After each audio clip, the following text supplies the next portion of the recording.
All right. Well, today we're going to discuss health, wheelchair life, and health. You knew I was coming to this topic sooner or later. So I think I've addressed this topic a few times in the past. But, today with a few more details, a few more ideas that you can look into and see uh, what might work for you because everyone is different. Everyone is in the wheelchair for a different reason. So let's look at some ideas. One of the big issues that we have is, that we're in a wheelchair and that we are, very sedentary. So that could affect our body in the long run. So, that's what we want to look at. So let's try this.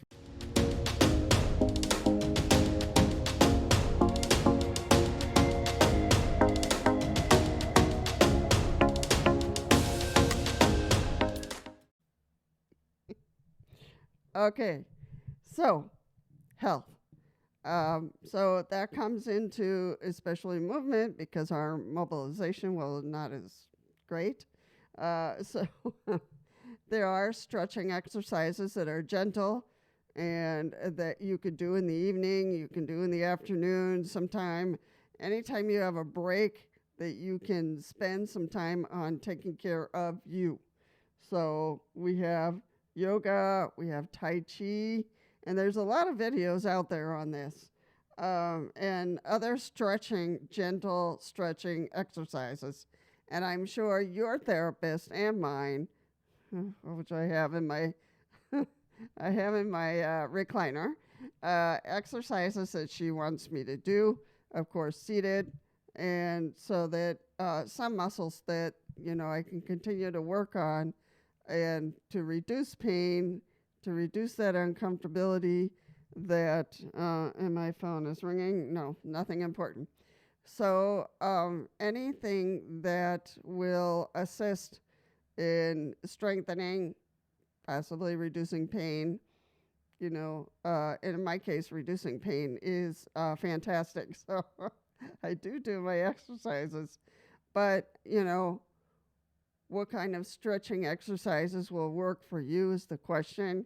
You can always ask your therapist because they're always biting at the chance to get you to do one exercise or the other that will assist you in, straightening out perhaps or strengthening a certain area or to reduce pain in certain areas. So think about those yoga, Tai Chi, and other stretching exercises that you might have received a long time ago in therapy. So swimming is another one. You can always sign up for a club to go swimming. Swimming does scare me a little bit because uh, I kind of have this sensation of sinking. My legs don't work very well, so so I do have to use my arms a lot to keep myself afloat. And will that work for you? I don't know. It should work a little bit better for me, but going to the club and all that kind of stuff is difficult. So, and changing all that kind of stuff is hard. So if you have a place where you can go swim that's accessible, that you don't have to work so hard and getting yourself ready and getting into the pool, all that kind of stuff. But swimming is very gentle, and just being in the water is healing. So swimming, think about it. Cycling, hand cycling, of course.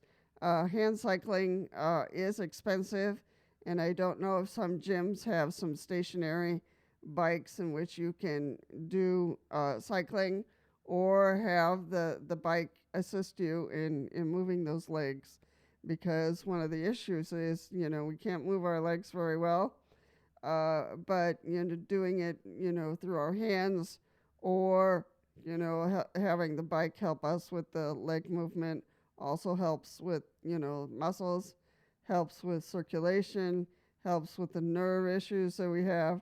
So consider it Try to find a gym that might be close to you and assist you in working out a plan. Sports, some people have really gotten, once they had that accident or that incident, they got into sports and they, found friends. They got into groups, support groups, and all kinds of things happened to them. So there are a ton of sports you can consider. There's basketball, there is soccer, especially for power wheelchairs. I think it works better for power wheelchairs than manual wheelchairs because for manual wheelchairs, they have to have somebody pushing them, of course, to do the soccer. But power wheelchairs, we have a special frame that goes around our power wheelchair, and we bat the ball around with our frame. So then there's racing. Some people have really gotten into racing, of course, with their hands. But the bikes are really incredible. They're really expensive. But you can look around and see what opportunities there are for racing in a special type of chair. Then there's fencing. For those, of course, fencing, you can do it standing, you can do it sitting. So there is fencing for wheelchair users. I haven't seen many of those, but that must be, quite incredible. So consider fencing, Then there's table tennis or ping pong. If you want to try it out, see if there's a club somewhere or a place where you can do tennis, table tennis. Weightlifting, which is just one person, just you.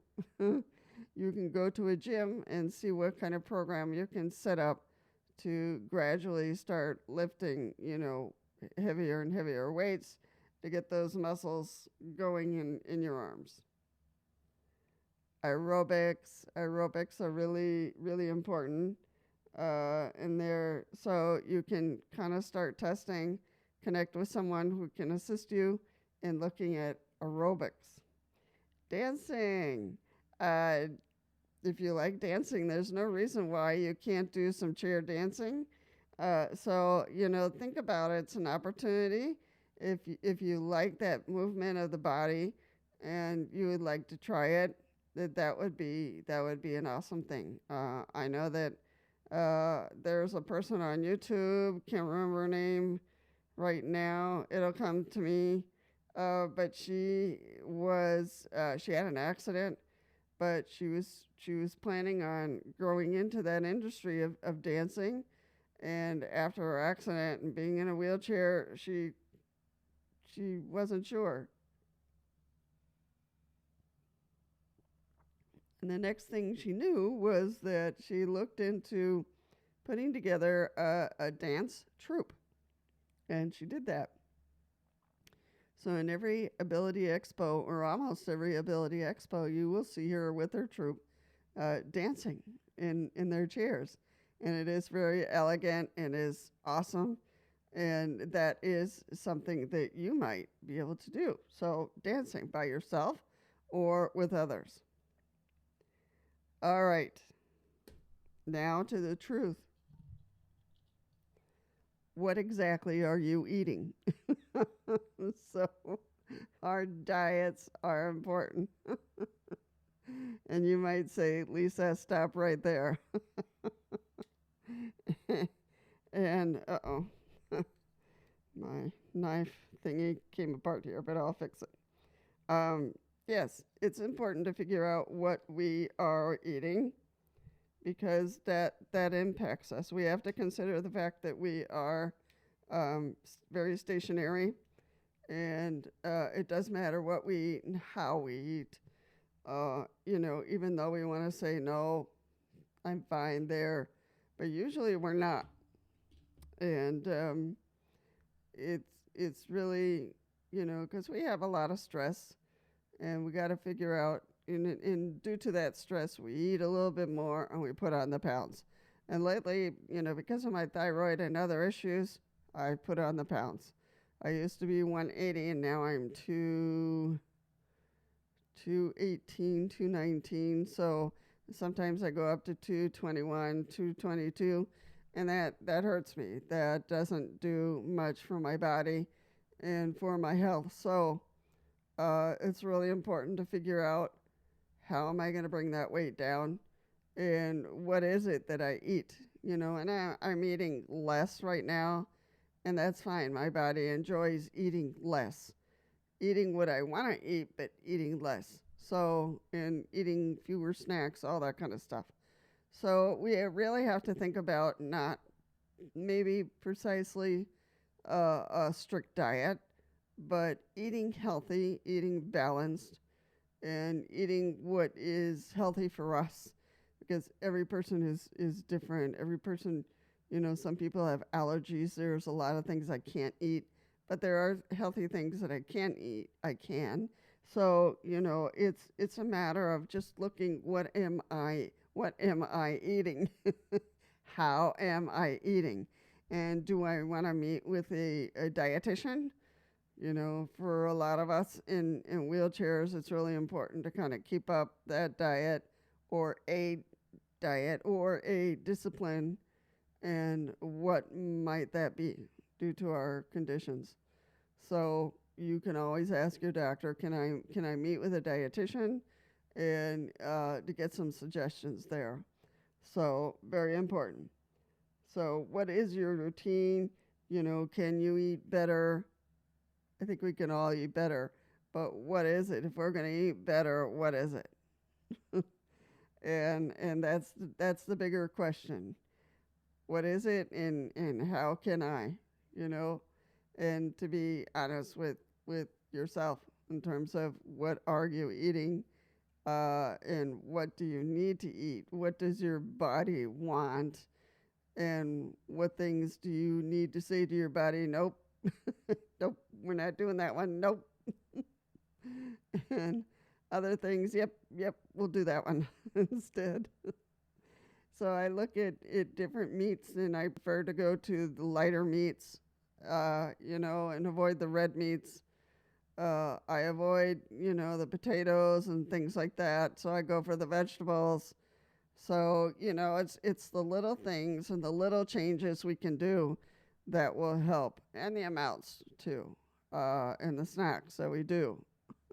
So before we get to the issue that I have right now, that I put on a lot of pounds. So what is your diet, and what's going to help you in the long run? Are you putting on too many pounds, and how do you knock off some of those pounds? So those are some things that we can kind of look at. There's 1, 2, 3, 4, 5 areas in which we can take a look at, the stretching, the swimming, the cycling, the sports, and the diets, and see what is it that we can pick up, maybe 1 or 2 things, and to help myself be healthy. And it doesn't have to be an hour, 2 hours, 3 hours. No, a half an hour here, another half an hour there, and, we can do it. We can do it. I know that, the arm stretching for me was really important, and I kind of dropped it.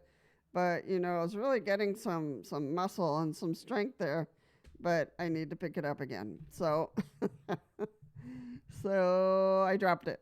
And that's what happens to us. We get busy, we drop it, and, So let's see what we all can do to drop that weight, and to keep up with our health, to do things that are good for ourselves and not what everybody else is telling us to do. People nagging us. Nyeh, nyeh, nyeh, nyeh. I hate that. But I already know the things that I need to do, and I don't do them. So I need to turn that around probably this summer. So what is it that you need to do, that you feel like you need to do during this time, this summer? What can you start to do? And once you start something, sometimes it can really become a good and healthy and strong habit. And that's what all this is, healthy habits. So for all of us in wheelchairs, what are some healthy habits that we can develop to keep our health going?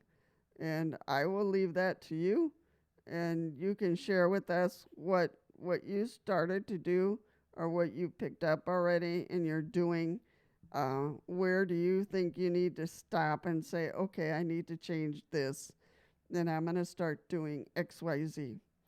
And that might push us all to, oh yeah, I can do that, or I could start that, you know. So let's try to see what things we can turn into good and healthy habits. Also, feel free to check into the other videos that pop up over here at the bottom. So, channel a huge favor. Before you go, if you could help this channel expand a little bit and to be available for others, and that would be to subscribe, and that's totally free, to like, and to make any comments you would like to make in regards to the topic. That would be awesome. So thank you so much for coming, for being here for a few moments with me as I discuss, wheelchair health. And I'm hoping that some of the comments were helpful to you. And I hope to see you very soon.